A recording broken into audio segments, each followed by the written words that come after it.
प्रत्येक लोग स्वार्थ से लगे हुए हैं। प्रत्येक लोगों का प्रेम केवल स्वार्थ से है। निस्वार्थ प्रेम तो केवल परमात्मा करते हैं। निस्वार्थ प्रेम कौन करता है? भगवान करते हैं, परमात्मा करते हैं, राम जी करते हैं। राम जी से किसी प्रकार की स्वार्थता नहीं है कि आप देखिए हम पूजा करें या न करें, भगवान को उससे कुछ होगा क्या जी? आज भगवान शंकर जी पर जल न चढ़ाएं तो क्या वो बेकार हो जाएंगे क्या? वो दूध के लिए, जल के लिए तो परेशान नहीं है, लेकिन फिर भी प्रत्येक जीवों का पालन पोषण कर रहे हैं भगवान।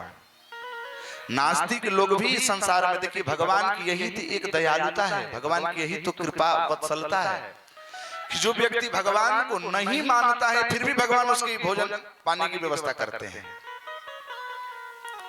ऐसी दयालुता कहां देखने को मिलेगी? अहो बकीयं स्तनकालकूटं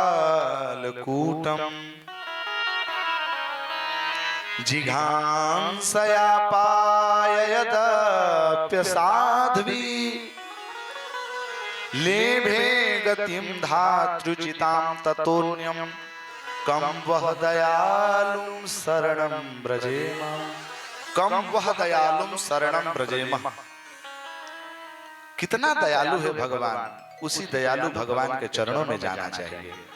जो पूतना जैसी घोर राक्षसी अपने स्तन में कालकूट रूपी विष को धारण करके आई थी भगवान को मारने के लिए, वह भी भगवान उस राक्षसी पूतना को भी अपनी मां की गति को प्रदान करा दिया। ऐसी दयालुता कहां देखने को मिलेगी? भगवान की दयालुता है। भरत जी जड़वत के जैसा समान आचरण करने लगे। घर के जितने लोग थे उनको बेघर कर दिया कि भैया तो किसी काम लायक नहीं है।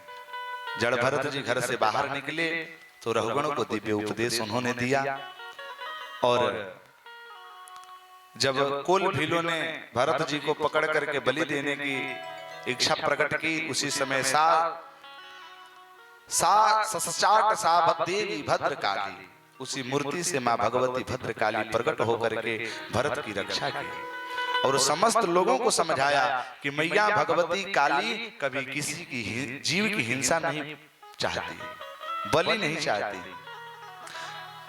बलि जो अच्छा आपके गांव में भी कदाचित बलि, अब तो धीरे धीरे बलि प्रथा बंद ही हो चुकी है, लेकिन अभी भी बहुत गांवों में मैं देखता हूं कि लोग बकरा काटते हैं। भद्रकाली भागवत जी का प्रमाण है कि मैया भगवती भद्रकाली मूर्ति से प्रकट होकर के यह उपदेश दी हैं कि मैं किसी की बलि नहीं चाहती हूँ। बलि का अर्थ पहले समझना चाहिए। मैं पूर्व दिवस में भी आप लोगों को ये बताया था कि हम लोग इतने मूर्ख हैं कि अर्थ का अनर्थ समझ लेते हैं। हम लोग जो शाब्दिक अर्थ है उस शाब्दिक अर्थ को ही ग्रहण करते हैं, भाव पक्ष नहीं समझते हैं। बलि का अर्थ क्या होता है जी? क्या बलि का अर्थ होता है कि किसी की सेवा समाप्त कर देना, गले काट देना? नहीं। बलि का अर्थ होता है बलिदान, और बलिदान का अर्थ होता है समर्पण, और समर्पण का अर्थ होता है प्रेम, और प्रेम का अर्थ होता है श्रद्धा। जिस परमात्मा से, जिस अपने प्रेमास्पद पुरुष से यदि आप कितना प्रेम करते हैं, कितना उसमें आपकी श्रद्धा है, यह श्रद्धा जब आप समर्पित करते हैं, वही समर्पित की क्रिया का भाव को बलि कहते हैं। न कि किसी का गला काट देना। आप अपने प्रियतम के लिए, आप अपने प्रेयसी भगवान परमात्मा के लिए क्या समर्पित करना चाहते हैं? यदि समर्पण करना चाहते हैं तो सर्वस्वात्म निवेदने बलिर्भूत, बलि के जैसा समर्पित हो जाइए। बलि ने अपना सर्वस्वात्म निवेदनम, सर्वस्व निछावर कर दिया भगवान के चरणों में। भगवान के चरणों में तो हम प्रसाद लाने में संकुचित हो जाते हैं, लेकिन बकरी काटने की यदि बात आती है तो तुरंत निठा, खसी बोलते हैं ना उसको, खसी पाठी को पकड़ करके लाते हैं, काट देते हैं। यदि बलि भी दे रहे हैं तो उनसे पूछा जाए कि भैया यदि माँ भगवती बलि आपसे याचना करती हैं तो इनको काट करके यहीं पर छोड़ दो, तो नहीं नहीं नहीं, काट के प्रसाद खाएंगे, घर ले जाएंगे, बांट के खाएंगे। इसका मतलब कि मैया तो कुछ उसमें से स्वीकार ही नहीं की, आप अपने खाने के लिए कह रहे हैं। यदि उतना ही हो तो आप उस दिन, जिस दिन बलि आपको देना है, उस दिन आप जाकर के चारा काट करके लाइए, चारा खरीद करके लाइए और 10 बकरियों को, 10 मैया भगवती गौओं का सेवा कीजिए। तो वो तो हमसे होता नहीं। कैसे लोग अपने रसना को तृप्त करने के लिए घोर नारकीय कर्म करने लगते हैं, विचारणीय बातें।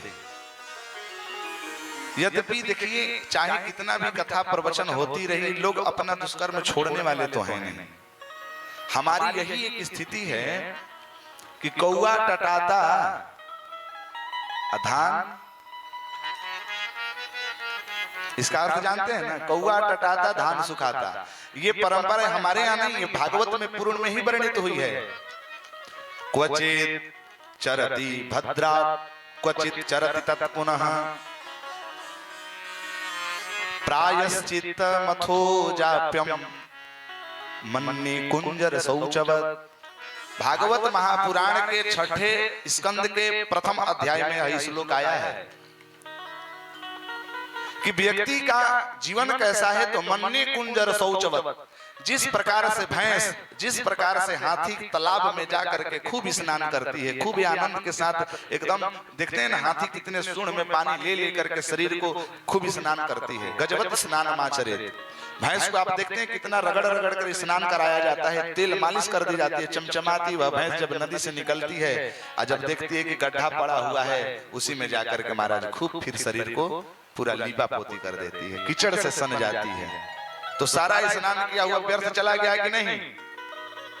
तो उसी प्रकार से हम लोगों का जीवन है कि सत्संग रूपी नदी में आकर के अपने जीवन के पापों को तो प्रक्षालित करते हैं और यहाँ करते हैं कि हे प्रभु हम लोगों का पाप को दूर कर दीजिए। लेकिन कथा पंडाल के बस कथा पंडाल से बाहर जाते ही अपने कुर्ते में जितने लगे हुए सत्संग के जल हैं, उस सब सत्संग के जल को झाड़ करके अब बाहर के विषय रूपी धूल को फिर उड़ेल लेते हैं, फिर पाप कर्म में लग जाते हैं। यहाँ तो कहते हैं कि प्रभु आज के बाद पाप नहीं करूंगा, आज के बाद मैं मुर्गा नहीं खाऊंगा, यहाँ तो कहते हैं। लेकिन बाहर जाके कहते हैं कि देखो भैया आज बुधवार है, बढ़िया दिन है, लेकर आओ जरा 1.5 किलो, आज बनाया जाए। कितने घर में मैं ऐसा देखा हूं महाराज कि मुर्गा मछली के लिए मार हो जाता है। कितना हम लोग विकृत हो चुके हैं। ध्यान देना चाहिए हमें जीवन को। देखिए एक और बात बताऊं आप लोगों को, ये 7 दिन जो कथाएं होती हैं, ये 7 दिन क्या है? ये कथा मंडप क्या है? कथावाचक कौन है? श्रोता क्या है? इस पर विचार करने की चीजें हैं। कथा मंडप विद्यालय है। क्या है? School. This is school, not is कथा मंडप। ओके, ये विद्यालय है। और जो व्यासपीठ पर जो व्यास जी आरूढ़ होते हैं वो शिक्षक हैं, और जितने श्रोता बैठे होते हैं वो परीक्षार्थी हैं, वो विद्यार्थी हैं। इस 7 दिन तक आप लोगों को जीवन जीने की कला सिखाई जाती है। और इसकी परीक्षा मालूम है कब होती है? 8वें दिन नहीं, इसकी परीक्षा मृत्यु के क्षण में होती है कि आपने जीवन भर पाया क्या, आपने जीवन भर किया क्या। व्यास जी ने कहा कि कभी झूठ मत बोलना, कभी हिंसा मत करना, कभी पापाचरण नहीं करना, कभी भी अपने माता पिता को कष्ट मत देना, कभी भी अपने सास बहू को कष्ट मत देना, कभी भी गलत आचरण नहीं करना। ये सब आपको 7 दिन तक सिखाई जाती है और इसकी परीक्षा अंतिम चरण में ली जाती है कि आपने किया क्या।